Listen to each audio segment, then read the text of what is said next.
पड़ता है कि पैरामेडिकल वाले छात्र चुनाव के 2 साल पहले से धरना दे रहे हैं? तो क्या फर्क पड़ता है कि बिहार बेरोजगारी से जूझ रहा है? तो क्या फर्क पड़ता है कि सड़कों पर पुलिस वाले लाठियों से विद्यार्थियों को दनादन मार रहे हैं?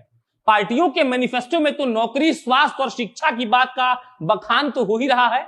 अरे ठीक तो है, ना मिले तो कम से कम मिलने की उम्मीद तो है, लेकिन इस झूठी उम्मीद पर एक बिहारी जिएगा कितने दिन, और जिएगा भी तो क्या सोचकर?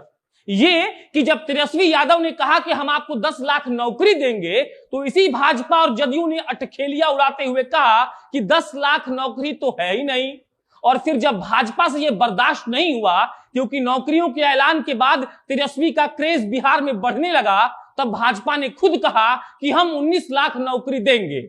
और हद तो तब हो गई जब भाजपा के जो नेता तेजस्वी का विरोध कर रहे थे, वही अब 19 लाख नौकरियों का समर्थन कर रहे हैं। बजाइए म्यूजिक और कर लीजिए डांस।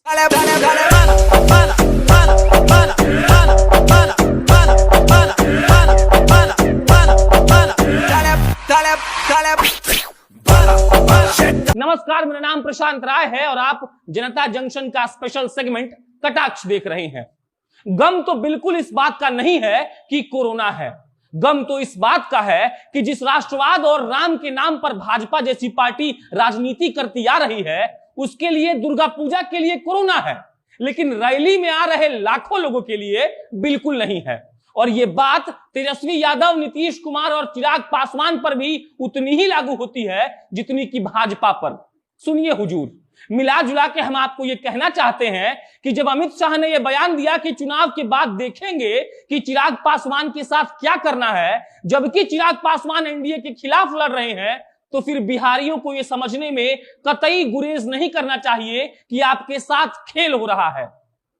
वही खेल जो आजादी के बाद से आपके साथ खेला जा रहा है, वही खेल जिसमें आप ना अंपायर हैं, ना खिलाड़ी, बल्कि सिर्फ दर्शक, जिसका काम राजनेताओं के छक्के और चौकों पर ताली बजाना है। लेकिन एक सच ये भी है कि हमें इससे फर्क ही क्या पड़ता है। हमें तो ऐसी जन्म घुट्टी पिलाई गई है कि हम किसी नेता से सवाल तो दूर ये सोच भी नहीं सकते कि वो सब कुछ अपने फायदे के लिए कर रहा है। और अगर फायदे के लिए ना करते तो वो काले कपड़ों वाली मैडम जब नई नई राजनीति में आई थी तो कह रही थी कि हमको राजनीति करने का तरीका बदल देना है, और वही मैडम आज ऑडी पर अपने गले में 10 गो माला पहनकर हाथ जोड़कर अपील कर रही हैं। जानते तो हम भी थे कि एक दिन आप हाथ जोड़िएगा, जानते तो ये भी थे कि आप भी राजनीतिज्ञ ही हैं, लेकिन जानती है मैडम, इस बिहार के लोग सबको इतना पीसा गया है ना कि आप क्या, कोई भी आ जाए और कहे कि हम बिहार को फिर से पहले जैसा कर देंगे, तो लाखों लोग सड़क पर आकर उसका समर्थन कर देंगे। लेकिन फिर होगा क्या, इसका अंदाजा उन लोगों को नहीं होगा मैडम। और सुनो बिहार के रंगबाजों, अगर अपनी औकात देखनी है ना, तो उन राजनीतिक पार्टियों के बयानों में ढूंढो जो कभी कहती है कि तुम्हें नौकरी देकर तुम्हारा वोट खरीद लेंगे, तो कभी कोरोना की भभकी देकर और वैक्सीन का लालच देकर वोट पाना चाहती है। सोचो ना, कितने गरीब हैं हम कि एक पार्टी मंच से ये ऐलान कर रही है कि अगर कोरोना का वैक्सीन आएगा तो बिहार को फ्री में दिया जाएगा। उनको ये बोलते वक्त शर्म भी नहीं आ रहा है, और हम तो बेशर्म हइये हैं। हमरे छोटका दिमाग में तो सिर्फ अभी तक यही समझ था कि अगर कोई बीमारी आएगा तो सरकार को फ्री में इलाज करना चाहिए, लेकिन सरकार ने तो सौदा कर लिया। और करे भी क्यों ना, क्योंकि इस बार भी जो टिकट बटा है वो जाति के नाम पर ही ना, और जब हम वोट देने जाएंगे तो देंगे भी अपने जती वाले को ना। क्यों, ठीक बोल रहे हैं ना हम। Get exchange offers, no cost EMIs, cashbacks, combo offers and lots more. Bosch, हर दिन मुहूर्त। हमको ये पता है कि हम जो ये बकवास कर रहे हैं इससे कोई फर्क नहीं पड़ता है, लेकिन दरअसल मेरा काम यही है और हम अपने काम से आपकी तरह गद्दारी कर नहीं सकते हैं। तो जरा गौर से सुनिएगा। अब बताने जा रहे हैं कि बिहार के पहले फेज में होने वाले चुनाव में जो कैंडिडेट खड़े हुए हैं वो कैसे हैं। पहले फेज में होने वाले चुनाव में बिहार से 1064 कैंडिडेट हैं, जिनमें से 31% पर क्रिमिनल केस है। नंबर में होता है 328। 244 पर सीरियस क्रिमिनल केस है, परसेंटेज में होता है 23। एक बात जरा गौर से सुन लीजिएगा ये 31% सिर्फ इसीलिए है क्योंकि इस बार निर्दलियों की संख्या ज्यादा है। कुछ बढ़िया लोग भी चुनाव लड़ रहे हैं, लेकिन असलियत ये है कि जो जीतेगा वो किसी पार्टी से होगा, वही पार्टी जो मुख्य तौर पर बिहार के चुनाव में रेस में है। और अगर उनका क्रिमिनल केस का बात करेंगे ना तो आपको शर्म आ जाएगा कि आप किस पार्टी के समर्थक हैं।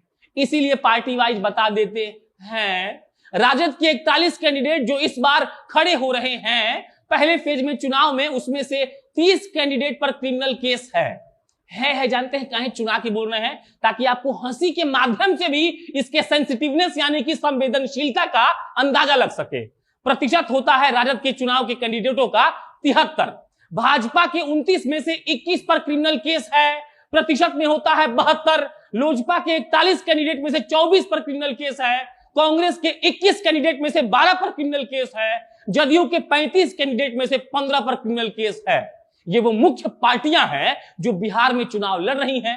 ज्यादातर चांसेस यही है कि इन्हीं पार्टियों के विधायक चुनकर आएंगे, वोट भी आप ही देंगे। मेरे बोलने ना बोलने से आपको कोई फर्क नहीं पड़ेगा, लेकिन आंकड़ा है इसीलिए आपको जानना जरूरी है। जानना जरूरी तो यह भी है कि जो 1064 लोग चुनाव लड़ रहे हैं उनमें से 29 ऐसे लोग हैं जिन पर महिलाओं को प्रताड़ित करने का आरोप है, उनमें से 21 ऐसे कैंडिडेट हैं जिन पर मर्डर का आरोप है, उनमें से 62 ऐसे कैंडिडेट हैं जिन पर अटेम्प्ट टू मर्डर का आरोप है, उनमें से 3 कैंडिडेट ऐसे हैं जिन पर रेप का आरोप है। और जनाब हम लोग कहते हैं कि बिहार का विकास क्यों नहीं हो रहा है? कैसे होगा बिहार का विकास? जेल में रहने वाले किसी क्रिमिनल को टिकट मिल जा रहा है। इलेक्शन कमीशन के नियम की धज्जियां उड़ाने वाली ये पार्टियां कल को कहेंगे कि हम संविधान को बचाने के लिए कार्य कर रहे हैं, और हम झंडा उठाकर बड़े शान से अपनी पार्टी के जिंदाबाद होने का नारा लगाएंगे। जिंदाबाद का नारा लगाना है तो मधुबनी के लोहट के उस चीनी मिल के लिए लगाइए जो बंद पड़ा है। जिंदाबाद का नारा लगाना है तो सिवान के बंद पड़े सूता मिल के लिए लगाइए। जिंदाबाद का अगर नारा लगाना है तो दरभंगा के अशोक पेपर मिल के लिए लगाइए जो हजारों लोगों को नौकरी तो देता था लेकिन आज खंडहर में तब्दील हो चुका है। हमको पता है कि आपके अंदर इतना जरूरत नहीं है कि आप जिंदाबाद के नारे लगा सके, और लगाएंगे भी क्यों? आपका क्वार्टर और मुर्गा चावल तो समय पर पहुंच जा रहा होगा ना। ठीक है सर, अपने हिसाब से ही सही बिहार के बर्बादी में आपका हाथ होना चाहिए ना। बाकी ज्यादा बोलने की इच्छा नहीं है।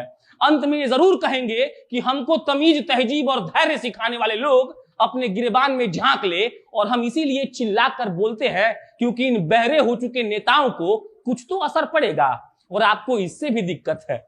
छोड़िए जनाब, बिहार में बाहर कभी नहीं आएगा, और अगर आप लोग ऐसे रह गए तो सोचना भी पाप है। वीडियो समाप्त हुआ, कैसा लगा कमेंट बॉक्स पर लिखकर बताइएगा। आजकल बहुत ज्यादा गरिया रहे हैं आप लोग, हम उसमें खुश हैं क्योंकि हम अपने काम से खुश हैं। बाकी मेरा नाम प्रशांत राय है, आप जनता जंक्शन